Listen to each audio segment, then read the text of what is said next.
నువ్వు పూర్ణ హృదయంతో, పూర్ణ మనసుతో, పూర్ణాత్మతో నిజంగా నువ్వు దేవుని ప్రేమించేది నిజమైతే నువ్వు చేయవలసిన పనేంటో తెలుసా? గొర్రెలను కోసుకొని తినటం కాదు, గొర్రెలను ఏం చేయాలట? మేపాలి. మరి ఏం చేస్తాను ఈరోజు? మేపడం లేదండి, కోయటం తినటం, కోయటం తినటం, కోయటం తినటం. గొర్రెలంటే ఎవరు అనుకుంటున్నారు? గొర్రెలకు 4 కాళ్ళు తోకున్న గొర్రెల గురించి కాదు చెప్పేది. ఇక్కడ మాట్లాడుతున్న గొర్రెలు ఏ గొర్రెలు అనుకుంటున్నారు? మన గురించి మాట్లాడుతున్నాడు ఆయన. అంటే గొర్రెల మేపము అనేసరికి విశ్వాసులను ఏం చేయాలట? మేపాలి.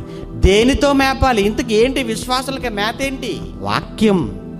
వారికి వాక్యం చెప్పు, వాక్యం చెప్పు, వాక్యం చెప్పు, వారికి వాక్యం ప్రకటించు. సర్వలోకానికి వెళ్ళిపోండి, సర్వ సృష్టికి నా మాటలను చెప్పండి. ఈ పని మీరు చేయగలుగుతున్నారంటే నిజంగా నన్ను ప్రేమించిన వాళ్ళు. ఈ పని మీరు చేయలేకపోతున్నారంటే నిజంగా మీరు నన్ను ప్రేమించిన వారు కాదు. ఏమండి, నిజంగా మీరు ప్రేమించగలుగుతున్నారా?